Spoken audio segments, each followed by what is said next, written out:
Hi, it's Scott, ROCKFILE, back with another podcast review. Going to talk about the 2000 Korean film, JSA.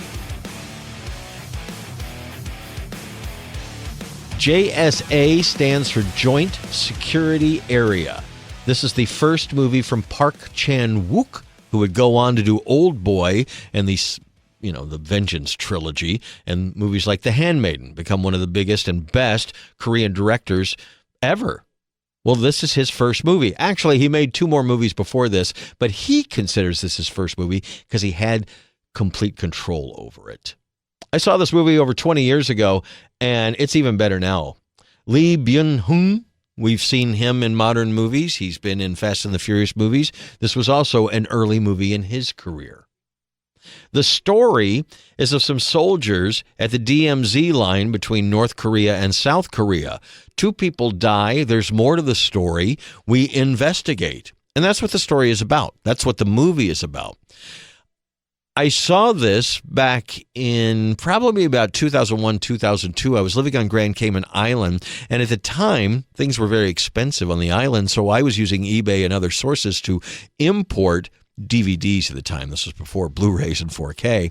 And this at the time was a big movie. Like, it was made for about $600,000 and went on to gross $7 or $8 million. It became the biggest Korean movie of all time at that time, won a whole bunch of awards, and launched the careers of the director and some of the stars.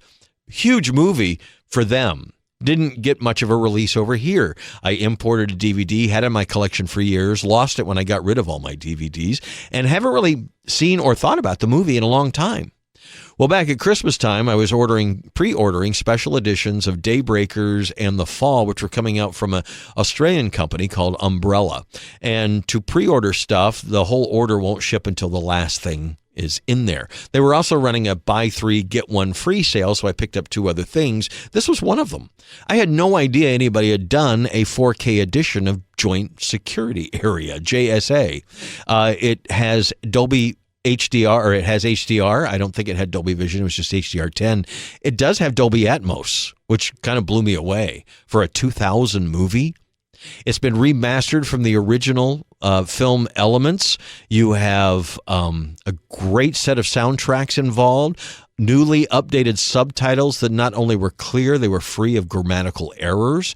You've got a great deal of extras on here. What a package this is, and it's even a numbered limited edition. I don't know that, I don't know that this would ever get a U.S. release, but it's one of those movies that I have a history with, that I picked up, I watched on DVD back in the day, and it blew my mind that it was that good. I didn't know why. Didn't know anything about Korean films so much at the time. This was, like I said, 2001 or 2002. Didn't know a whole lot about North and South Korea. So did a little research, and to later revisit that movie almost 24, 25 years later and find out that not only the star, but the director has become one of my favorite directors, but this was really his first movie. Wow. So yeah, it was great to have it. It wasn't very expensive because it was part of my buy three, get one free sale. If you can import, if it's still around, I think it's already sold out. Like I said, it was limited edition. But if you can get a copy, and this sounds like your cup of tea, it's a really excellent film. It won a bunch of awards for like acting, cinematography, and things like that back in the day. The story, there's not a whole lot of action in it, but then again, you have a director who went on to make Old Boy. It's not like he's not afraid to do some pretty shocking things in the film, and they do. But it also is kind of a story about military, war, people, and that kind of stuff that we don't see from a perspective that we don't normally see.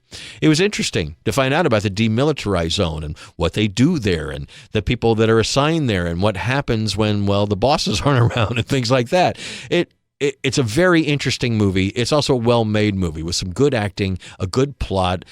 You finally find everything out at the end, and it may or may not go the way you think it does, which is another reason to recommend the film. I like movies that surprise me. Hadn't seen it in so many years. I remembered the gist of it, and I remember liking it, but I didn't remember what happened. And watching it now, so glad it's in the collection. I'll pull it out every once in a while because it's a really good, political thriller drama. Check out JSA. It came out from Umbrella Entertainment in a 4K release. It's probably available somewhere else, I hope, because, well, the director's kind of a big name these days. But this is a great addition, great 4K, great surround sound with Dolby Atmos. Looked fantastic in HDR. Really a nice surprise and a really great film that needs to be rediscovered.